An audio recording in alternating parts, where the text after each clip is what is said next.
Esto sucedió hace algunos años. No había vuelto a usar tecnología desde aquel episodio hasta ahora. Siempre estuve rodeado de tecnología desde niño. Cuando tenía 12 años, aprendí a escribir scripts y a desarrollar programas para vulnerar sistemas. Desde entonces quedé completamente atrapado. Ya en la universidad tenía bastante habilidad para hackear, aunque era un poco presumido. Durante la preparatoria gané mucho dinero con este pasatiempo. La gente me buscaba para recuperar sus cuentas de redes sociales o incluso para interceptar los mensajes en el teléfono de sus parejas. Me conocían como el chico al que recurrir si querías hackear algo. Incluso mi escuela en algunas ocasiones solicitaba mi ayuda. Como dije, gané bastante dinero en esos días. Sin embargo, hacia mediados de mi segundo año de universidad, empezó a perder el atractivo. El dinero era bueno, pero la emoción había desaparecido. Uno de mis amigos me habló de algo que llamó mi atención, la Dark Web. Había escuchado antes de ella, pero nunca me había interesado demasiado. Mi amigo me contó cómo estaba repleta de tiendas de drogas, traficantes de armas, hackers a sueldo y una cantidad absurda de sitios de pornografía de todo tipo, incluso infantil.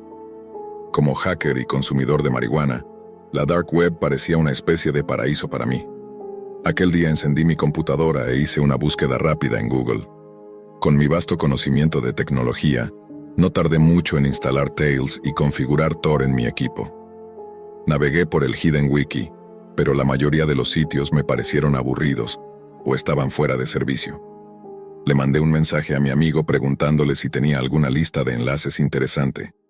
Respondió: "Aquí tienes algunos de los que uso", y me envió 5 links. Decidí hacer clic en el segundo para ver qué encontraba. Navegué por algunos minutos y me di cuenta de que tenía razón sobre lo intrigante que era la Dark Web. No sabía por dónde comenzar, así que probé suerte en una sala de chat. El sitio tenía una apariencia anticuada y primitiva, pero para mi sorpresa, había una persona conectada. Empecé a hablar con él. Aunque parecía algo sospechoso, esto era mejor que navegar sin rumbo en sitios vacíos. Me dijo que llevaba bastante tiempo en la Dark Web. Finalmente, al encontrar a alguien con profundo conocimiento de lo que había en la Deep Web, le pregunté si tenía algún enlace interesante. Me envió uno y luego abandonó el sitio sin decir más. No tenía idea de lo que me esperaba al hacer clic en ese enlace. Ojalá no lo hubiera hecho, pero en ese momento mi curiosidad me dominó, y sin pensarlo, lo abrí. Después de cargar finalmente, apareció una ventana emergente con un mensaje en texto rojo. Si no sabes lo que viene, probablemente estás en el lugar equivocado. Había 2 botones, continuar y salir. Instintivamente presioné en continuar, el peor error de mi vida. Apareció una pantalla negra con un título en rojo intenso en la parte superior, The Freak Show. Un mensaje apareció: "Hola", respondí. "Interesante sitio tienes aquí". "Gracias, ¿estás aquí para el espectáculo?", Srenia contestó. Me quedé pensando, ¿qué espectáculo? Por curiosidad, respondí que sí. Como eres nuevo, te costará 3 bitcoins, las visualizaciones futuras son gratuitas. Con todo el dinero que había ganado hackeando, tenía suficiente para saciar mi curiosidad. Así que accedí y pagué los 3 bitcoins. En vez de un enlace, me enviaron un archivo zip. Tenía un antivirus personalizado que funcionaba bastante bien, así que me arriesgué y lo descargué. Cuando descomprimí la carpeta, encontré 2 archivos, un instalador y un documento llamado LM. Abrí el archivo de texto primero y solo decía: "No compartas el instalador con nadie o te arrepentirás". Cerré el documento y abrí el instalador. Tomó unos 15 minutos en instalarse, algo extraño para mi computadora. Al terminar, se abrió automáticamente. En la pantalla apareció el mensaje: "Bienvenido a The Freak Show. Usamos un programa propio para nuestras transmisiones en vez de hacerlo en Tor debido a la lentitud de las velocidades. Además, necesitamos una capa extra de seguridad". Después de unos 10 segundos, la pantalla cambió. Ahora mostraba una cuenta regresiva y una sala de chat al lado. Empecé a sentir que lo que venía no sería nada bueno. El contador indicaba que faltaban 30 minutos para el inicio de la transmisión. Configuré mi nombre de usuario como John Knight 157. No era mi nombre real, pero necesitaba un alias. Escribí hola en el chat, pero me ignoraron. Esperé los 30 minutos y cuando el temporizador llegó a 0, comenzó una transmisión en video. En pantalla apareció un hombre con una máscara, con 3 personas sentadas frente a él. Con una voz alterada dijo: Bienvenidos a The Freak Show, nos alegra ver a nuestros antiguos espectadores y algunos nuevos. Ahora elegiremos al azar a uno de ustedes para que nos diga a quién matar primero y cómo hacerlo. En ese momento, me di cuenta de que estaba en un sitio donde no quería estar. Estaba en estado de shock, demasiado paralizado como para cerrar la ventana. Observé mientras la transmisión mostraba una lista de nombres en movimiento, hasta que se detuvo en alguien llamado Mark 820. Vi cómo este usuario escribía sus terribles exigencias, que incluían apuñalar y desmembrar, y después usar metal caliente. Observé mientras el hombre de la máscara cumplía todas esas peticiones. Vi a la víctima gritar de dolor. Cuando todo terminó, el hombre enmascarado dijo, ¿quién sigue? Fue entonces cuando reaccioné y traté de cerrar la página. Al hacer clic en la X, apareció un mensaje. Lo siento, no puedes salir a mitad de la transmisión. Estaba atrapado. El randomizador volvió a aparecer, y esta vez se detuvo en mi nombre de usuario. No pude responder, solo escribí en el chat. Están enfermos, ¿por qué hacen esto? Me respondieron insultos de todo tipo. Luego dije, voy a llamar a la policía. Ese fue un gran error. El dueño del sitio escribió, llama a la policía y serás el próximo en la transmisión, Leo. Sentí un escalofrío, sabía mi nombre real. Luego pegó en el chat los nombres de mis padres, mi dirección, escuela, edad y mi IP. Inmediatamente desconecté la computadora y la pantalla se apagó. Corrí a la habitación de mis padres y les conté lo sucedido. Llamaron a la policía y nos brindaron protección. Después de unos meses de investigación, las autoridades capturaron al administrador del sitio, un hombre de 32 años que vivía de una combinación de subsidios sociales y del dinero que ganaba con su red de tortura.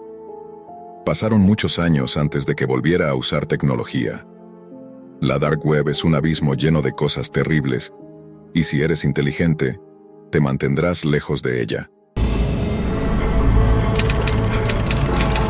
Esta es la historia sobre mi experiencia, no en la Deep Web ni en la Dark Web, sino en lo que se cree que es la Web de Mariana. Para aquellos que no saben qué es la Web de Mariana, es básicamente el lugar más oscuro al que se puede llegar en Internet. Muchas personas aseguran que la Web de Mariana es solo un mito y que las habitaciones rojas y la tortura no existen. Pero déjenme decirles que están completamente equivocados. Lo sé porque solía ser un hacker en la Deep Web. De hecho, tenía tanta experiencia que lograba acceder a archivos y sitios a los que no muchas personas podían llegar. Podía manipular semáforos, cuentas bancarias, documentos de instituciones oficiales y mucho más. Sabía que estaba mal, pero en ese momento creía que era muy astuto y que si actuaba con precaución, podía salirme con la mía en prácticamente cualquier cosa. Y durante un tiempo así fue. Era el verano de 2018 y, una noche, decidí que había llegado la hora de explorar una parte de Internet que muy pocos habían visto antes. Reuní toda la información y los pasos necesarios para llegar a la Web de Mariana. Obviamente, no explicaré en detalle el proceso, pero puedo decir que involucraba bastante codificación y encriptación para desbloquear ciertos sitios. Muchas personas piensan que acceder a la Dark Web es fácil, usando simplemente un navegador como Tor, pero es mucho más complejo de lo que creen. Tarde o temprano estaba bastante convencido de que había llegado a la llamada Web de Mariana. Lo primero que apareció, por supuesto, fueron algunos sitios de venta de drogas, otros que vendían tarjetas de crédito robadas y algunas páginas con fetiches bastante extraños. Afortunadamente nada de eso me interesaba, así que decidí ignorarlo. Sin embargo, en la esquina superior derecha de mi pantalla apareció un mensaje. Decía, hola, nuevo usuario, tienes una invitación. Me confundí un poco, pero de forma impulsiva, decidí investigar más y de manera imprudente hice clic en el mensaje. Apareció una pantalla en blanco con un solo enlace. Pude notar por la dirección que probablemente se trataba de algún tipo de video. No estaba preocupado porque me hackearan, ya que mi computadora estaba muy bien protegida, y estaba seguro de que quien intentara hackearme no lo lograría. Con esta confianza en mí mismo decidí hacer clic en el enlace. Tardó un poco en cargar, pero finalmente apareció una imagen de estática en la pantalla, acompañada por un sonido de frecuencia que salía de mi computadora. Luego la pantalla mostró un video. La calidad de la imagen era bastante granulada, pero pude distinguir que era la sala de estar de alguien. Se confirmó que era un video cuando una puerta se abrió, y un hombre con una máscara inquietante entró y se sentó en una de las sillas. Comenzó a presentarse como Roberto y habló sobre cómo era conocido por asesinar personas. Luego, empezó a mencionar a quién planeaba asesinar después y cómo siempre lograba escapar sin consecuencias. Como dije, ya tenía bastante experiencia en la dark web y es común encontrarse con cosas como esta. Roberto se levantó y fue a otra habitación, de donde sacó lo que parecía ser un archivo. Lo abrió y mostró fotografías de las personas que supuestamente había matado. Sin embargo, no solo eran fotos de las personas en sí, sino de estas personas heridas, apuñaladas y golpeadas. En una foto, se mostraba a una mujer siendo atropellada por lo que parecía un camión. Roberto mencionó cómo se le ocurrían maneras creativas para torturar a sus víctimas, sin necesidad de matarlas de inmediato. Quería que sus muertes fueran largas, sufridas y dolorosas. Había una sección de comentarios, y decidí probar algo que nunca había hecho antes. Escribí: «Eres una persona enferma». Hacer eso fue posiblemente el peor error de mi vida, porque no pasaron ni 3 segundos antes de que mi pantalla se oscureciera y apareciera una pequeña ventana de chat. Un mensaje apareció dentro de la ventana, diciendo que había sido un estúpido por escribir eso. Al principio pensé que tal vez era un bot intentando asustarme, pero algo dentro de mí me dijo que no era un bot, sino que estaba hablando con alguien real. Respondí escribiendo: «¿Quién eres?». «Quien quiera que fuera», contestó diciendo que era Roberto. Le dije que lo denunciaría a la policía y les mostraría el video. Hubo una breve pausa antes de que respondiera diciendo: «Oh, ¿de verdad? Bueno, entonces supongo que tendré que matarte, Matías». En mi mente, por supuesto, pensé que estaba bromeando, pero estaba completamente equivocado cuando de repente escribió mi dirección exacta. Sin embargo, la dirección fue solo el principio. Comenzó a hablar de cómo conocía a todas las personas que yo conocía, mis padres, mis familiares, mis amigos e incluso a mis profesores. Estaba en shock preguntándome cómo demonios podía saber quiénes eran todos mis conocidos. Después escribió: «Nos vemos pronto». Después de eso, mi computadora se apagó por completo y no volvió a encenderse, sin importar cuántas veces intenté reiniciarla. No le conté nada a mis padres, ya que sabía que me metería en muchos problemas, así que decidí quedarme en silencio y esperar a que todo se calmara con el tiempo. Pensé que todo había quedado en el pasado, pero unas semanas después, un día que regresé a casa, mi madre me preguntó sobre algo. Me dijo que, mientras estaba en la escuela, un hombre de aspecto sospechoso vino a la casa preguntando por mí. Mi madre, por supuesto, no era ingenua, y le dijo que se había equivocado de domicilio. Me contó que el hombre intentó convencerla de que necesitaba entrar, pero, tras insistir, finalmente se rindió y se fue. Hasta el día de hoy estoy convencido de que quien vino a mi puerta aquel día era Roberto. Esto solo demuestra cómo un pequeño error puede casi arruinarte la vida. Aún me pregunto qué habría pasado si mi madre no hubiera estado en casa. Mi nombre es Samuel. Tengo 26 años y soy un apasionado del Internet. La red es extensa, casi tan vasta como el mundo real. En ella las personas trabajan, juegan, se divierten, estudian, buscan información, expresan opiniones, compran y venden. Realizan tantas otras actividades que también se practican en la vida tangible. A veces incluso, suceden eventos de tal importancia que transforman lo que solemos llamar realidad. Sin embargo, como en cualquier espacio amplio y complicado, Internet tiene sus callejones oscuros, sus corredores prohibidos. Me refiero a la Deep Web. Esta es la parte oculta de la red, el gigantesco iceberg del que solo alcanzamos a ver la pequeña punta que sobresale en la superficie. La mayoría de la gente ignora esto, pero la Deep Web representa cerca del 90% de la información que circula en el ciberespacio. Desde que descubrí que la Deep Web existía, quise explorarla y sumergirme en sus aguas turbias. Aunque tenía temores, mi curiosidad era mucho mayor. Después de pensarlo durante un tiempo, decidí dar al menos una pequeña ojeada. Empecé directamente en el nivel 3. Aquí es donde comienza lo prohibido. Sitios oficiales cuyas direcciones aparecen en caracteres desordenados, imposibles de rastrear en motores de búsqueda y a los que no puedes acceder, incluso si pegas la URL completa en el navegador. En este nivel, encuentras cosas inquietantes, extrañas o en algunos casos, simplemente inútiles. sitios abandonados hace más de 13 años, materiales que, por derechos de autor, no aparecen en la web convencional o que alguna vez estuvieron ahí pero ya no existen. Mercados de armas, drogas, instrucciones para fabricar explosivos y otros contenidos que caen en lo ilegal, además de imágenes y videos de homicidios. Se decía que en el nivel anterior ya había material gráfico perturbador, pero aquí los asesinatos son en vivo. Hay asesinos y hasta tráfico de órganos humanos. Conforme pasaban las horas, comencé a aburrirme y avancé al siguiente nivel. Si en el nivel anterior había información comprometida para los gobiernos, en este existen secretos militares en su forma más cruel e inhumana. Aquí se encuentran detalles sobre qué misiles ocultan los países, qué tipo de armas cibernéticas se desarrollan en secreto y quiénes poseen las armas biológicas más mortales. Por curiosidad abrí uno de los conocidos videos de Red Room y vi cómo mataban a un joven de aproximadamente 20 años. El chico suplicaba con todas sus fuerzas, diciendo que tenía una familia que lo esperaba, que nunca había hecho daño a nadie. Antes de ejecutarlo enviaron una encuesta a los espectadores preguntando si debían perdonarle la vida. Yo voté por el sí. Desafortunadamente, la mayoría de los espectadores no estuvo de acuerdo conmigo, así que el hombre avanzó. Hizo un corte en el cuello del joven con un movimiento rápido y preciso. La cámara hizo un acercamiento a su mirada mientras intentaba, en vano, tapar la herida inclinando el cuello. Así como empezó el espectáculo, terminó. Se apagaron las luces mientras otros hombres ingresaban para limpiar y preparar la siguiente escena. Sentí náuseas y decidí salir tan rápido como pude, queriendo avanzar al siguiente nivel donde ya no hubiera asesinatos, solo secretos de Estado y datos desconocidos para el público. Me tomó mucho tiempo ingresar, pero cuando finalmente lo logré, entendí por qué la mayoría permanecía en los niveles inferiores.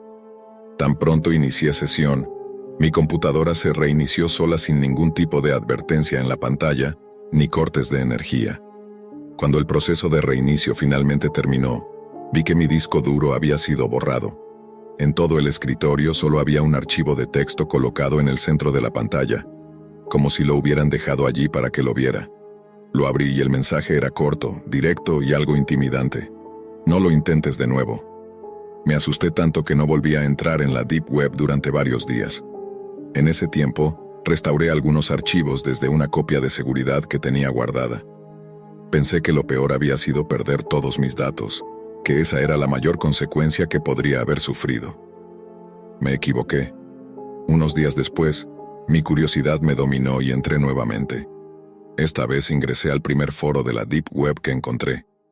Ni siquiera estaba en un nivel profundo todavía, pero, de nuevo, mi computadora se reinició y los datos se borraron. Esta vez no había mensaje alguno en el escritorio.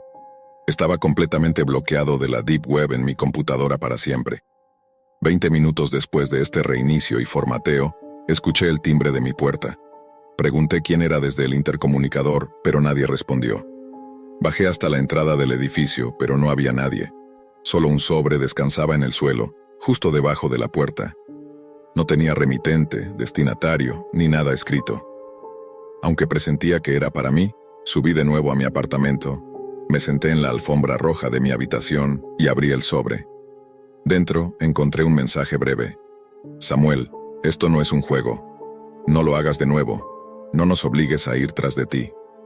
Mientras lo leía, mis manos temblaban y lágrimas corrían por mis mejillas. Quienquiera que fueran, sabían quién era, dónde vivía, qué hacía y cuándo. Junto al mensaje, había una foto mía tomada con mi propia webcam, y también imágenes de mi familia, de mis amigos, e incluso de mi hermana pequeña que aún estaba en el jardín de infancia. En un acto de desesperación, tomé el teléfono y marqué el número de la policía, aunque no tenía idea de qué decirles. En el fondo sabía que no había nada que pudieran hacer. Antes de que contestaran, vi en el reflejo de la pantalla de mi computadora a un hombre encapuchado, con el rostro cubierto, que se dirigía directamente hacia mí. Cuando intenté defenderme ya era demasiado tarde. El hombre me sujetó la cabeza y comenzó a golpearla contra el teclado. Mientras lo hacía, escuché su voz distorsionada por algún dispositivo diciéndome: «Te advertí que esto no es un juego». Aún aturdido intenté reunir fuerzas para escapar, pero de pronto sentí un pinchazo helado en mi brazo. Pocos segundos después comencé a sentir mucho sueño. Cuando desperté, mi casa estaba intacta, pero algo estaba mal con mi computadora. No encendía. Después de revisar, noté que faltaban el disco duro, la tarjeta de video, el procesador y la memoria RAM. El hombre que me había visitado se había llevado los componentes más valiosos, dejando la máquina inservible. Pero en ese momento, eso no me importaba. Estaba tan aterrado que esa semana pedí una transferencia en el trabajo para mudarme a otra ciudad. Nunca volví a entrar en la Deep Web, y no creo que lo vuelva a hacer, sin importar en qué parte del mundo esté. El destino fue cruel conmigo, pero al recordar cómo estuve a merced de aquel hombre mientras dormía, me hace pensar que, a pesar de todo, tengo suerte de seguir vivo. Permíteme ponerlo en contexto. En ese momento yo era un alumno en el último año de preparatoria y definitivamente no era el chico popular. Mis amigos y yo éramos los extraños del colegio, los pocos que se atrevían a cuestionar las normas establecidas. Fueron ellos quienes me hablaron sobre la Deep Web, un rincón de Internet donde puedes estar completamente sin supervisión, en total anonimato, y hacer básicamente lo que desees. Por supuesto, eso despertó mi curiosidad. La mayoría de mis amigos solo la usaban para comprar sustancias ilícitas, pero yo imaginaba algo mucho más grande. Quería descubrir qué se ocultaba en los rincones más oscuros de la Deep Web, comprobar si mis amigos decían la verdad cuando hablaban de sitios con fetiches espantosos y supuestos asesinos a sueldo, que podías contratar para quitar de en medio a quien quisieras. Obviamente, no tenía intención de usar nada de eso. Era el misterio lo que me llamaba. Explorar esos sitios sería como asomarse a un mundo que pocos habían presenciado, algo completamente nuevo. En esa época ya estaba harto de la rutina. Me levantaba a la misma hora cada día, iba al colegio, asistía a las mismas clases, hablaba con las mismas personas, volvía a casa, jugaba videojuegos, hacía tareas, me iba a dormir y luego lo repetía todo. Me preguntaba si había otros que también se cansaban de la monotonía. De cualquier modo, me llevó tiempo atreverme a adentrarme en la Deep Web. Por mucho que me atrajera, ya me habían advertido sobre los riesgos. ¿Quién no teme ser amenazado por piratas informáticos o que un extraño enojado te acose en línea? Ese tipo de miedo me alejaba de la Deep Web, hasta que un día reuní el valor y decidí que era el momento de explorar lo más profundo de Internet, el momento de ver un mundo que solo había imaginado. Durante la primera semana más o menos fue decepcionante. Solo encontré sitios de venta de drogas y lugares donde la gente revelaba supuestos secretos gubernamentales, o algo así. Nada tan oscuro como lo que yo esperaba. No me interesaba la política, ni siquiera consumía drogas, así que eso no me servía de nada. Realmente no me importaba mucho en esa época, así que sentí desilusión. La única razón por la que seguí buscando fue el simple deseo de experimentar el mundo que imaginaba que existía en la Deep Web. Un mundo mucho más oscuro que cualquier sitio de venta de drogas, un mundo de asesinatos, tortura y todo tipo de cosas desagradables. Finalmente encontré lo que estaba buscando. El sitio no tenía nombre. Al principio pensé que era un enlace roto, ya que solo me llevó a una pantalla en negro. Justo cuando iba a cerrar la ventana, sin embargo, apareció una caja de chat en la pantalla. Alguien con el nombre de admin escribió en el chat: «Felicidades, encontraste el peor lugar en lo más profundo de la red». Me quedé mirando la pantalla, más confundido que asustado. Me llevó un momento escribir de vuelta: «Genial». Eso fue todo lo que dije. ¿Qué más podía decir? «Hola, estoy aquí para ver su mejor material de tortura». Un momento después el administrador respondió: «¿Quieres entrar?». Dudé. Todas esas historias de terror volvieron a mi mente, pero ya era demasiado tarde para echarme atrás. Esto era lo que había venido a buscar. Incluso si solo cerraba la ventana a la primera señal de peligro, tenía que ver qué había ahí, tenía que saberlo. Sin permitirme dudar, escribí con cierta vacilación: «Sí». La caja de chat se cerró, y fui llevado directamente a lo que parecía ser un video, con otra caja de chat al lado. Había alrededor de 5 personas más ahí, cada una esperando ansiosamente algo. El video estaba en blanco y negro y mostraba una pequeña habitación. Lo único dentro era una silla de madera. Después de unos 5 minutos de espera, la puerta de la habitación se abrió y un hombre fue empujado hacia adentro.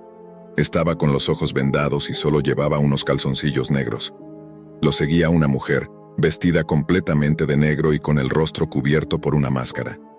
En un instante, La sala de chat se descontroló. Casi cerré la ventana para no presenciar lo que vendría, sabiendo de inmediato hacia dónde se dirigía esto.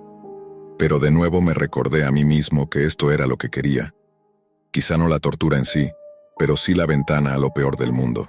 La mujer sacó un cuchillo de su bolsillo y cortó la venda del hombre mientras lo empujaba hacia la silla. Él no opuso resistencia, y cuando sus ojos se hicieron visibles comprendí por qué. Parecía drogado. Oponer resistencia era imposible. Fruncí el ceño y aparté la mirada por un momento. Esto era demasiado enfermo. Sabía que estaba mal. Mi conciencia me decía que debía llamar a la policía o al menos cerrar la ventana.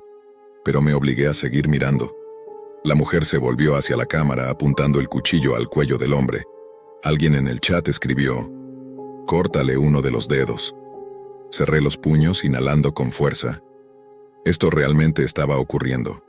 Iba a ver cómo mutilaban a este tipo mientras un pequeño grupo de personas miraba con deleite. Sentí ganas de vomitar, una sensación que solo empeoró cuando la mujer asintió, y luego se volvió hacia el hombre. Tomó su mano inmóvil y cuidadosamente le cortó uno de los dedos. La sangre brotó de la herida y el hombre gimió de dolor, pero no podía luchar. Respirando con dificultad, quise salir de ahí rápido, pero no lo hice. La mujer parecía insatisfecha, como si esperara que las personas en el chat sugirieran algo mejor. Otra persona pidió que le cortara el brazo al hombre, y ella cumplió. Él sangraba profusamente ahora, claramente en un dolor extremo. Pero estas personas estaban enfermas. La animaban desde el chat sugiriendo nuevas y horribles torturas para que las infligiera. Poco a poco dejé de sentirme enfermo. De hecho, empecé a disfrutarlo. Al final el hombre estaba en el suelo, cubierto de sangre. Observé esto durante unos 30 segundos. La gente en el chat empezaba a calmarse. Ya habían causado suficiente dolor, ya se habían divertido. Curiosamente pensé cómo terminaba todo justo cuando empezaba a gustarme. Sonreí. Era emocionante. Esto era mejor que cualquier videojuego, mejor que cualquier clase a la que pudiera asistir, mejor que sentarme con un grupo de idiotas pretendiendo que me importaban. Por un segundo sentí que este era el mundo que quería ver. Esta era la oscuridad, la cara oculta, la realidad. Ya está, termínalo. Escribí en el chat por primera vez. Ella asintió una última vez, levantando al hombre antes de deslizar el cuchillo por su garganta, dejando que brotara más sangre. Cuando terminó, lo soltó y él cayó al suelo como un cascarón vacío. Las personas en el chat comenzaron a felicitar a la torturadora, comentando sobre cómo había sido otra buena sesión y empezando a programar la fecha de la siguiente. La mujer salió de la habitación dejando el cadáver atrás. Por supuesto, rápidamente anoté la fecha de la próxima sesión. Esto iba a formar parte de mi vida ahora. Me estaba uniendo a algo más grande, algo que me daba poder sobre la vida de esas personas. ¡Qué subidón! Así que sí, aún adoro la Deep Web. Ahora estoy en la universidad, y estoy aún más inmerso en la Deep Web. He visto cosas que a cualquiera le darían pavor saber que existen. Finalmente rompí la monotonía de mi vida. No es inspirador como un estudiante de preparatoria rompe con el tedio de su existencia y descubre su verdadera pasión. Amo la Deep Web. La historia sobre la Deep Web que estoy a punto de relatar es completamente real, y hacer esto fue sin duda el mayor error de mi vida. Te doy un consejo. Cuando te digo que jamás entres en la Deep Web o en la Dark Web, te lo digo porque ambos lugares no solo son aterradores, sino también profundamente perturbadores y crueles. Comenzaré esta historia con algo de contexto. En mi primer semestre de universidad, acababa de terminar con mi primera novia de verdad. Tuvimos una relación estable desde la secundaria, compartíamos todo y en los años que estuvimos juntos, solo tuvimos una pequeña discusión. La razón de nuestra separación fue que ella se mudaría a otro estado con su familia. Aunque aún no comprendo del todo por qué, lo cierto es que me afectó profundamente, y durante los meses siguientes estuve sumido en una gran tristeza. Todos los días iba a clases, volvía a casa, hacía las tareas y luego me encerraba en mi cuarto para llorar. Este ciclo continuó durante varias semanas y parecía que no podía romperlo. Saber que probablemente no la volvería a ver, al menos no en mucho tiempo, hacía que fuera aún más difícil. Sin embargo, unos meses después mi tristeza empezó a desvanecerse poco a poco. Comencé a socializar más y a relacionarme con nuevas personas. Un día regresé a casa especialmente desanimado, ya que mis amigos habían mencionado a mi ex, lo cual hizo que todos esos recuerdos volvieran a mi mente. Decidí distraerme navegando en internet y me encontré buscando temas interesantes en Reddit. Generalmente me inclino por cosas divertidas como la comedia, pero no hallé nada que me atrajera hasta que vi una publicación sobre algo llamado la Deep Web. La publicación captó mi atención de inmediato, así que le di clic. No entraré en detalles explícitos sobre lo que decía, pero mencionaba algunas cosas sobre la Deep Web que me parecieron, sinceramente, poco creíbles. Al menos eso pensé en un principio. Algunos ejemplos de lo que mencionaban incluían sitios dedicados a la venta de drogas, servicios de asesinos a sueldo, fetiches extraños, e incluso documentos clasificados que el gobierno no quería que el público conociera.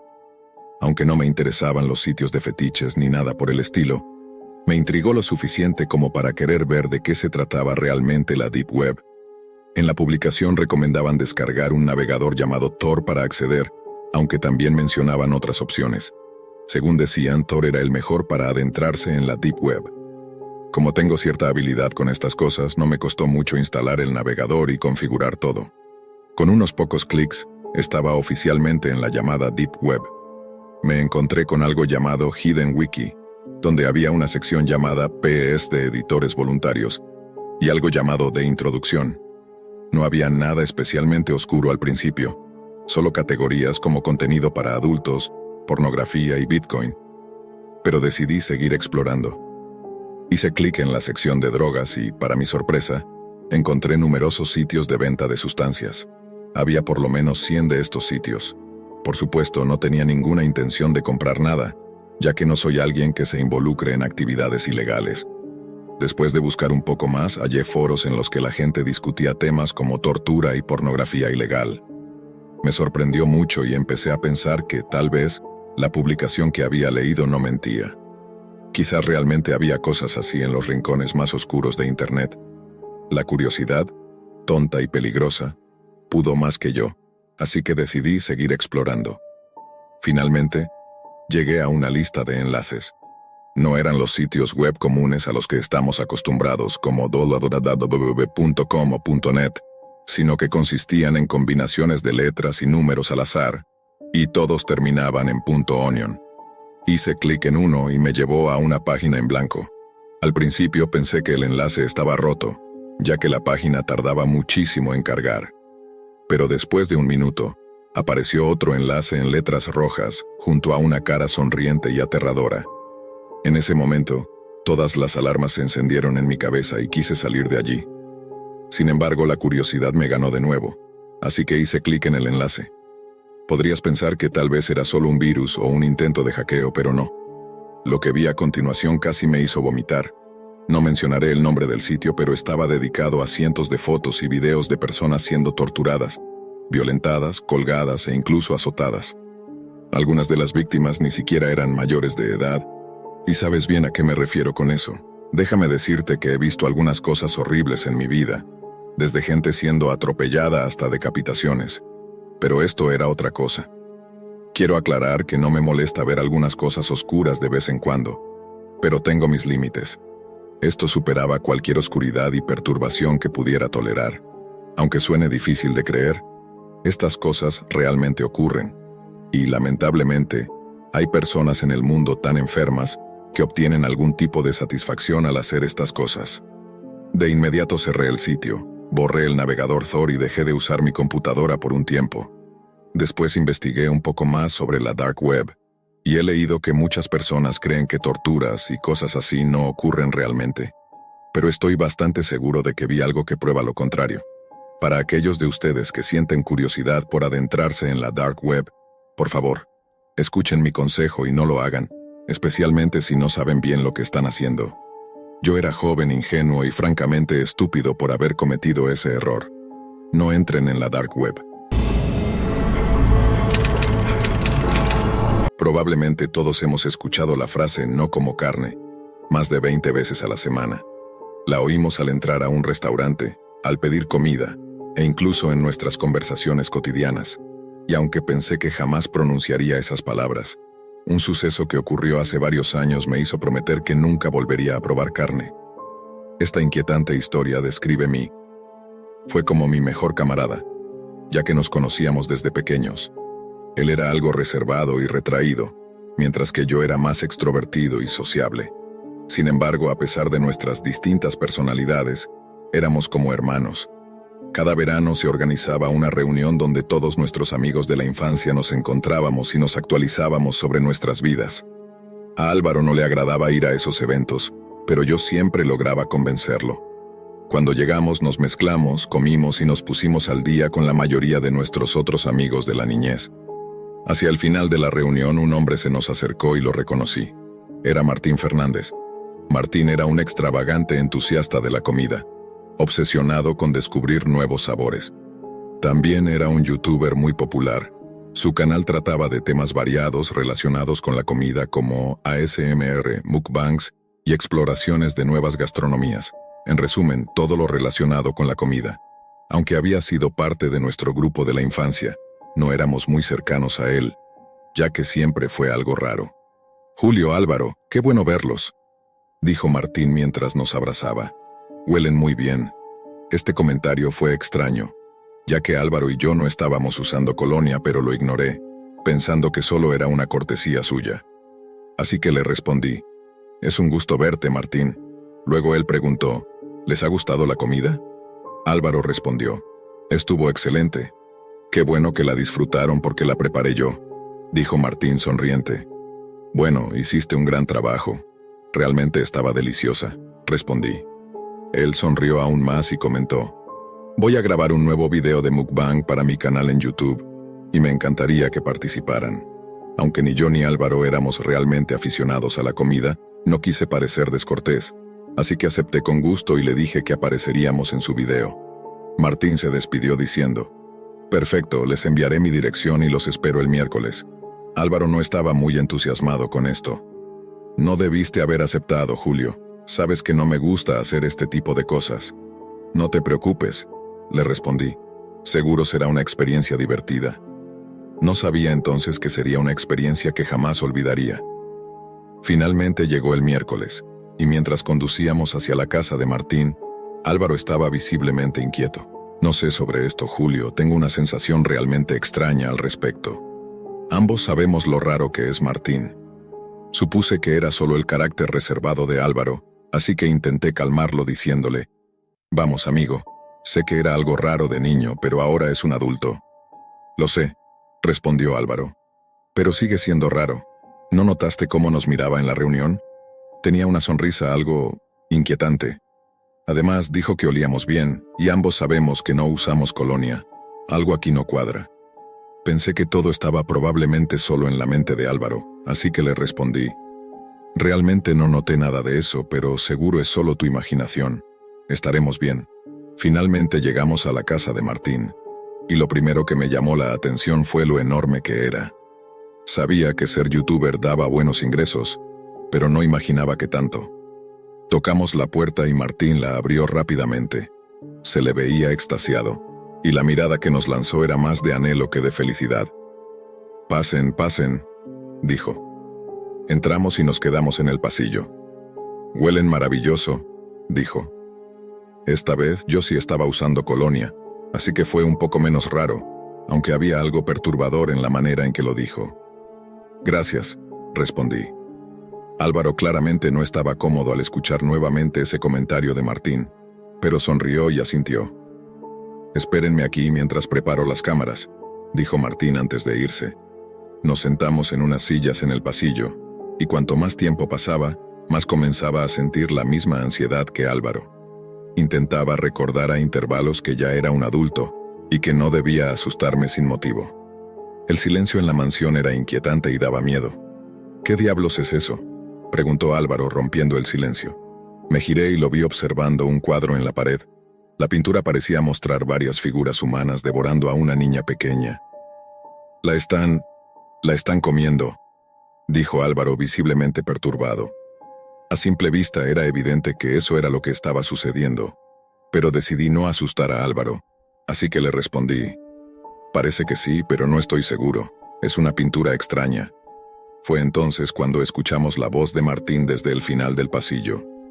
¿No es hermosa?, preguntó. La encontré en una galería de arte. El pintor dijo que se inspiró en una antigua tribu que siempre se sentía incompleta, así que para encontrar plenitud, tomaban de otros. Álvaro respondió. ¿Qué significa eso? Martín sonrió y respondió. Solo aquellos con verdadera comprensión del arte pueden entenderlo. Bueno, yo creo que es una pintura terrible y que deberías pedir que te devuelvan el dinero, dijo Álvaro. Podía ver que Álvaro estaba realmente molesto, así que decidí intervenir. Pero antes de que pudiera decir algo, Martín continuó. Bueno, me costó 20,000 y no me arrepiento de haber gastado esa cantidad porque valió la pena. Quizá no veas la belleza ahora, querido Álvaro, pero con el tiempo la entenderás. Álvaro estaba a punto de replicar, pero Martín lo interrumpió rápidamente. Las cámaras están listas, y me gustaría que comencemos a grabar el video. Álvaro no estaba contento, pero dijo, bien, hagámoslo. Mientras caminábamos hacia la cocina, pude notar que Álvaro estaba molesto conmigo, ya que yo lo había arrastrado a esto. Yo también estaba muy ansioso, pero Martín parecía completamente ajeno a nuestros sentimientos, pues mantenía una amplia sonrisa en su rostro. Sabía que Martín siempre había sido un tipo excéntrico, pero esto estaba resultando demasiado. Y justo cuando pensaba que las cosas no podían empeorar, nos mostró lo que íbamos a comer. A simple vista, era evidente que era carne, pero la pregunta era, ¿qué tipo de carne? No parecía cerdo, ni res, ni pollo, y tampoco olía a ninguna de ellas. Miré a Álvaro y supe que estaba pensando exactamente lo mismo, pero antes de que pudiera decir algo le pregunté a Martín, ¿qué tipo de carne es esta? Porque no se parece a nada que haya probado. Es cordero, nos miró y dijo, bueno, si se los dijera, arruinaría el propósito del video mukbang. No necesitan saber qué es, solo sepan que es deliciosa. Luego nos dijo que nos sentáramos porque estaba a punto de comenzar la grabación, pero mi mente ya estaba en muchos otros lugares. Ni siquiera estaba prestando atención a la introducción de Martín, mientras empezaba a preguntarme si Álvaro había tenido razón desde el principio. Tal vez había sido demasiado confiado. Estaba a punto de decir algo cuando Martín finalmente miró a la cámara y dijo, ahora, mis amigos de la infancia y yo vamos a probar esta carne misteriosa. Nos dio una porción, y aunque no tenía ningún entusiasmo por comer lo que fuera, decidí hacerlo de una vez para poder irme. Mientras Martín empezaba a comer, Álvaro y yo pusimos la carne misteriosa en nuestras bocas, y tan pronto como la probé, sentí como todas mis preocupaciones se desvanecían. No tengo palabras para describir lo deliciosa que sabía esa carne desconocida. Instintivamente, fui por otro pedazo, y Álvaro hizo lo mismo. Martín comenzó a reír mientras decía a la cámara, parece que les gusta. Comí hasta quedar completamente lleno, y de repente toda la ansiedad, el miedo y la incomodidad se esfumaron. Después de que terminamos de grabar el video, pasamos una tarde excelente. Descubrí que había más en Martín que su amor por la comida. También le gustaban los videojuegos, la música y el cine, así que conversamos y conectamos durante el resto del día.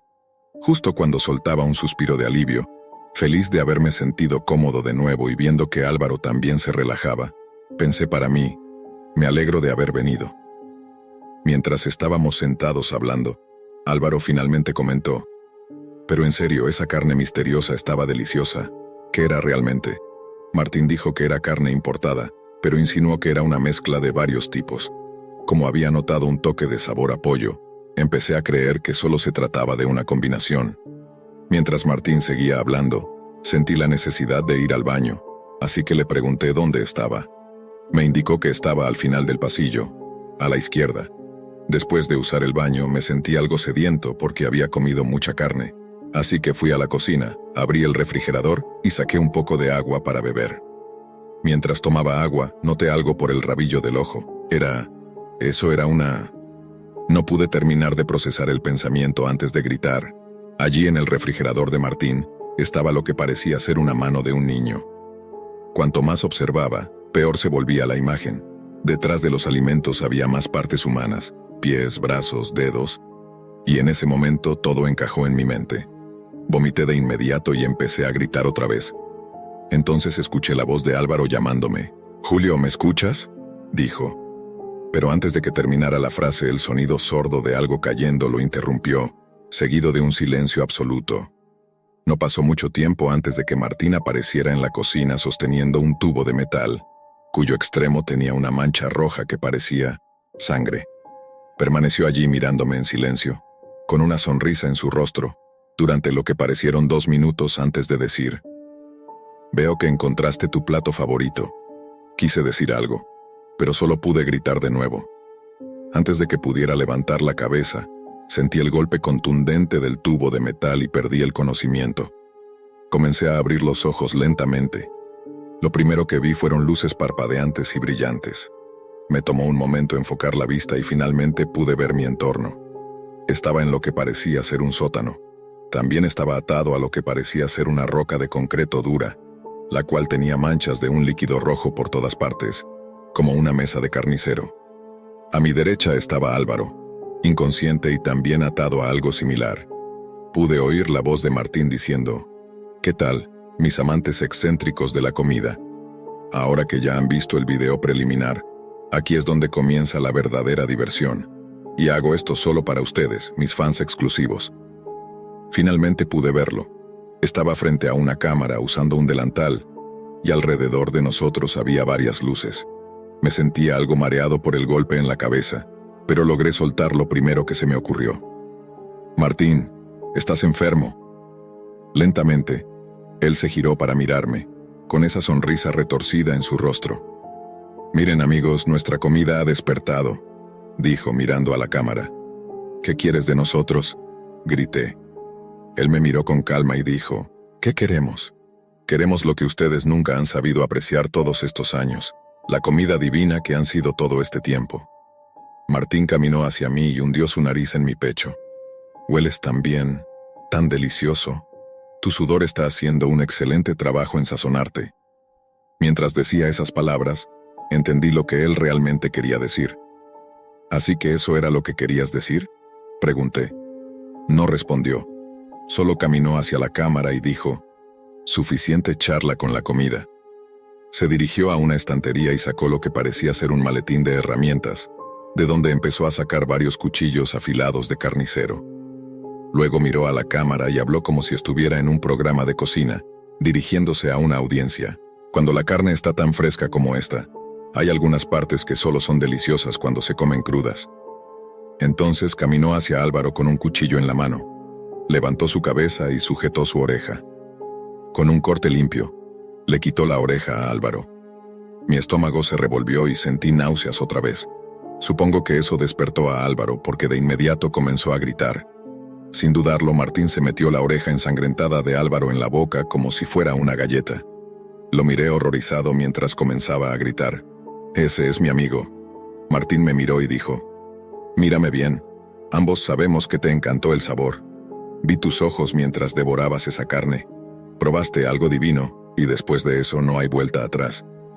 ¿No lo ves, Julio? Todos somos cocinas ambulantes. Niños, adolescentes, adultos. Cada uno de nosotros tiene un sabor diferente, y tengo que probarlos todos». Álvaro estaba llorando y gritando.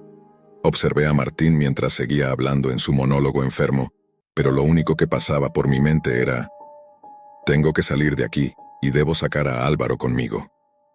Porque en el fondo, sabía que todo esto era mi culpa. Si tan solo hubiera escuchado a Álvaro, él no estaría en este infierno. Comencé a tirar desesperadamente de mis ataduras. Mis muñecas y tobillos dolían, pero no me importaba. Mientras hacía esto, vi a Martín acercarse a los pies de Álvaro. Mirando a la cámara, dijo: «Otra parte maravillosa para comer cruda son los dedos de los pies. El sabor es increíble». Sin dudarlo, lo vi morder 2 de los dedos de mi amigo, con sangre cubriendo su rostro mientras decía a la cámara: «Cuando comes los dedos crudos debes succionar y morder con cuidado sin romper el hueso». Álvaro gritaba incontrolablemente, y solo podía imaginar el dolor que estaba sintiendo. Continué tirando de mis ataduras hasta que mis manos y pies parecían estar a punto de desgarrarse. Lo que Martín hizo después es algo que aún veo cada vez que cierro los ojos. Caminó hacia Álvaro y le dijo: «No querrás que tu comida se esté moviendo mientras cortas las mejores partes. Es mejor dejar que se desangren. Un corte limpio y superficial en el cuello debería ser suficiente, no demasiado profundo». Hizo una pausa y continuó: Aquí es donde comienza lo mejor. Martín me miró, y con eso hizo un corte preciso en el cuello de Álvaro. La sangre comenzó a brotar por el cuello de mi amigo y descendió por su pecho. ¡Qué desastre!, dijo Martín, limpiando el cuchillo en su delantal y alejándose mientras observaba cómo Álvaro se desangraba lentamente, hasta que dejó de moverse. Comencé a gritar: «Álvaro, resiste. Voy a sacarte de aquí». Martín permanecía completamente impasible ante todo lo que estaba ocurriendo. Martín siguió hablando a la cámara. «Ahora necesitamos conseguir el aceite de conservación para mantener la carne en óptimas condiciones. Ya vuelvo». Subió las escaleras y desapareció, mientras yo veía a Álvaro desangrarse y moverse cada vez menos. Comencé a llorar. «No te preocupes, amigo, voy a sacarte de aquí. Voy a arreglar esto», susurré mientras las lágrimas corrían por mi rostro. Entonces, de forma débil, Álvaro comenzó a hablar. Le costaba, pero lo hizo de todos modos. «Está bien, Julio», me dijo con una voz apenas audible. «Nada de esto es tu culpa, hermano. Tú, asegúrate de salir de aquí. Eres como mi hermano y te quiero». Un profundo silencio siguió a sus palabras. Vi cómo dejaba de moverse y supe que se había ido. La sangre cubría su cuerpo, pero no quería creerlo. Aún así, en el fondo sabía que había muerto. Entre lágrimas, comencé a tirar de mis ataduras con más fuerza hasta que sentí un dolor insoportable. Mi muñeca se rompió, pero estaba libre. Me acerqué al cuerpo de Álvaro y comencé a sollozar. Allí, en el suelo, estaba el tubo de metal. Lo recogí y me preparé. Escuché pasos acercándose, así que esperé al pie de las escaleras. «Ya volví, chicos», dijo Martín. «Espero que la carne ya se haya desangrado». Sin dudarlo, lo golpeé con fuerza en la cara y cayó al suelo. Noté que aún respiraba, y aunque estaba inconsciente, una parte de mí quería matarlo, acabar con él. Pero me contuve. Ya había arruinado mi vida y matado a mi mejor amigo. Asesinarlo solo me hundiría más. Así que en lugar de continuar el ataque, subí las escaleras para llamar a la policía. Luego regresé al sótano. Me acerqué al cuerpo de Álvaro y lloré desconsoladamente. Las semanas que siguieron fueron un torbellino de interrogatorios y recuerdos dolorosos. La policía me entrevistó y les conté todo lo que sabía. Me dijeron que tuve suerte de estar vivo, porque de las 30 víctimas que encontraron, ninguna había logrado escapar de Martín.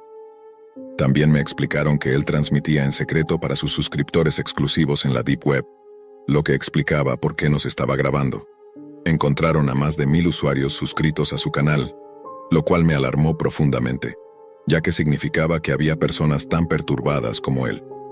Las familias de las víctimas fueron notificadas, y todas exigieron justicia, pero Martín se declaró mentalmente inestable, por lo que fue internado en un hospital psiquiátrico de máxima seguridad.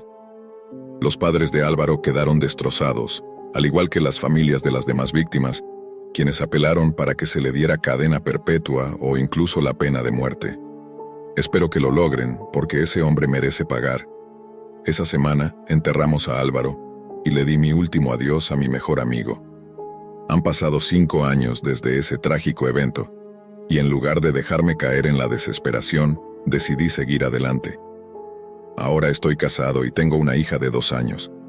A pesar de que asisto a terapia regularmente, no siento que me ayude mucho, porque cada vez que cierro los ojos, me encuentro de regreso en ese lugar.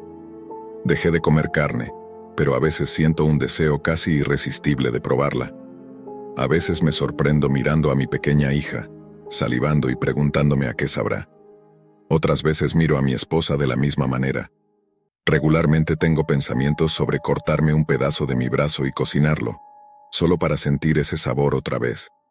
Pero uso toda la fuerza de mi ser para superar esos pensamientos oscuros, porque amo a mi familia. No importa lo difícil que sea, seguiré adelante.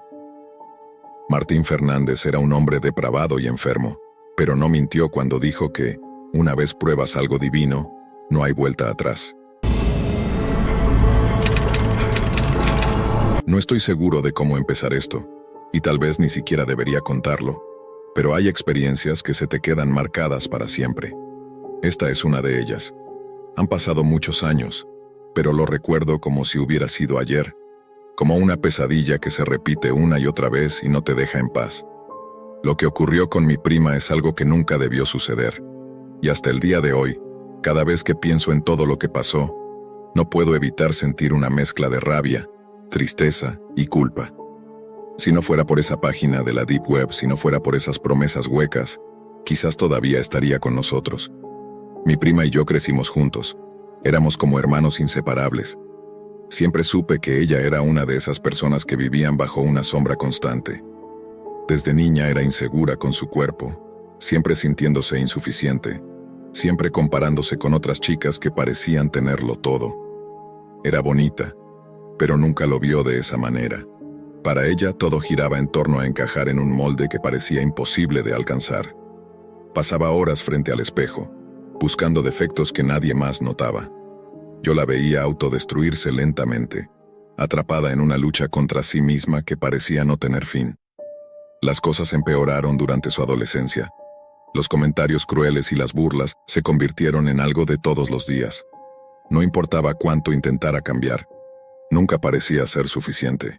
Probó todas las dietas, se inscribió en el gimnasio, siguió cada rutina que encontraba en internet, pero siempre terminaba en el mismo lugar. Su autoestima estaba completamente destrozada. Aunque intentaba disimularlo, todos sabíamos que sufría. Recuerdo una vez que me confesó que daría lo que fuera por verse diferente, que si pudiera cambiar su cuerpo por completo, lo haría sin dudarlo. Jamás imaginé que esas palabras se harían realidad de una manera tan oscura. Todo comenzó una noche, una de esas en las que no tienes nada que hacer y terminas perdiendo el tiempo en internet. Mi prima y sus amigos se metieron en la Deep Web. No era la primera vez. Ya lo habían hecho antes como una forma de buscar cosas extrañas y asustarse entre ellos. Para ellos era solo un juego, algo prohibido y emocionante que no traía consecuencias reales. Navegaban por páginas llenas de contenido perturbador, videos inquietantes, teorías conspirativas, cosas que nadie en su sano juicio debería ver. Era como jugar con fuego. Esa noche encontraron algo diferente, un anuncio que prometía cambiar sus vidas. O al menos eso pensaron.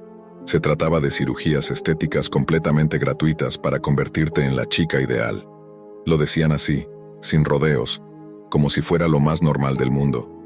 No recuerdo las palabras exactas, pero era algo así como: transforma tu cuerpo en la versión perfecta de ti misma sin ningún costo. Según el anuncio, el procedimiento implicaba extraer grasa, moldear las caderas y otras partes del cuerpo para lograr una figura ideal. La justificación de que fuera gratis era que supuestamente el material extraído se vendía en la misma web. Al principio mi prima y sus amigos se rieron. Parecía una broma, algo demasiado bueno para ser cierto. Pero mientras ellos se reían, ella se quedó pensativa. Para ella aquello no era una broma. Era la respuesta a todos sus problemas, la oportunidad de cambiar todo lo que odiaba de sí misma. Lo que para los demás era solo una tontería más de internet, para ella era un sueño hecho realidad.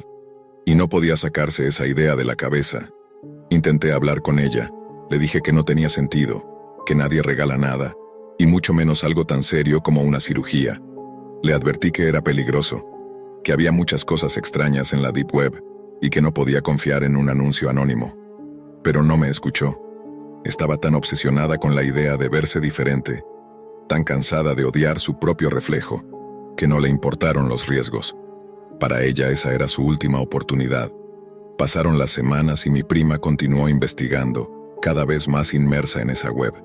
Leía foros, buscaba reseñas de otras chicas que supuestamente se habían operado allí, y todas decían lo mismo. Fue la mejor decisión de mi vida. Estoy feliz con los resultados. No me costó nada. Y cambió mi vida. Pero claro, esos comentarios también eran anónimos. Y quién sabe si siquiera eran reales. No importaba cuántas dudas intentara sembrar en su mente, ella ya había decidido que lo haría. El día que le confirmaron su turno lo celebró como si hubiera ganado un premio. Me mostró el mensaje con una sonrisa que no veía en su rostro desde hacía años. Una mezcla de alegría y nerviosismo que me hizo sentir un nudo en el estómago. Sabía que algo malo iba a pasar, pero ya no podía detenerla. Le habían dado una fecha, una hora y un lugar específico en una carretera a 90 kilómetros de donde vivíamos. Tenía que ir sola, esperar allí, y una camioneta la recogería para llevarla a la clínica donde la operarían. Le rogué que no fuera, que no se subiera a esa camioneta, pero me respondió que no lo entendía, que era su vida y su decisión, y que ya tenía todo planeado. Le pregunté si quería que la acompañara, pero me rechazó con un gesto firme. Tenía que ir sola, me repitió. Esa era una de las condiciones. Me quedé mirándola mientras se subía a un coche y se alejaba por esa carretera polvorienta. Fue la última vez que vi a mi prima tal como era. Esa imagen quedó grabada en mi mente, y aún hoy puedo ver su figura desapareciendo en la distancia mientras yo me quedaba allí, impotente. La semana que siguió fue una tortura. No sabíamos nada de ella, no respondía mensajes, no contestaba llamadas, y cada día sin noticias aumentaba la ansiedad y el miedo. Mis tíos estaban desesperados, pero ella les había dicho que se iba de viaje con unas amigas, y aunque no les gustaba la idea, nunca imaginaron que algo así podría ocurrir. Cuando finalmente regresó, después de 7 días de silencio, no era la misma persona. Vi a mi prima bajar de ese coche, y supe de inmediato que algo terrible había sucedido. No era solo que estuviera más delgada. Estaba pálida, con los ojos hundidos, y su cuerpo parecía frágil, a punto de romperse.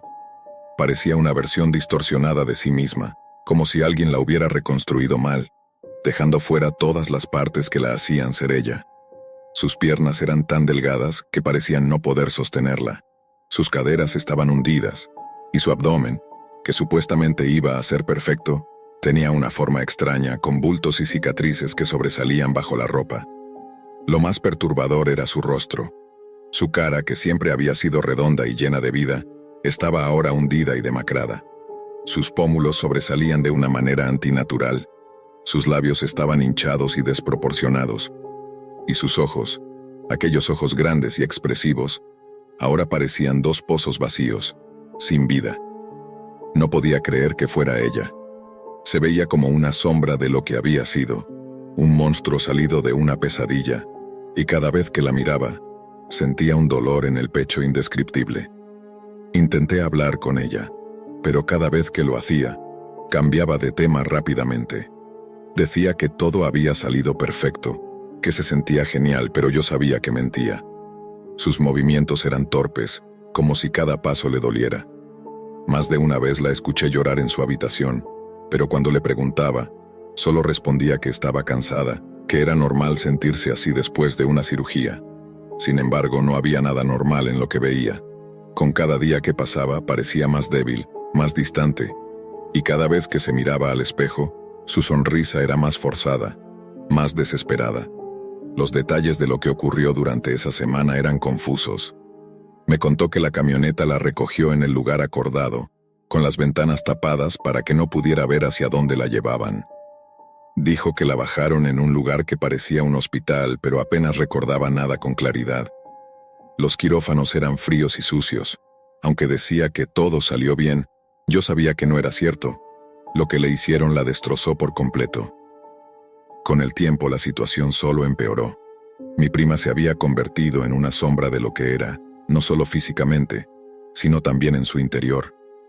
Parecía un espectro vagando por la casa, perdida, como si no supiera cómo encajar en su propio cuerpo.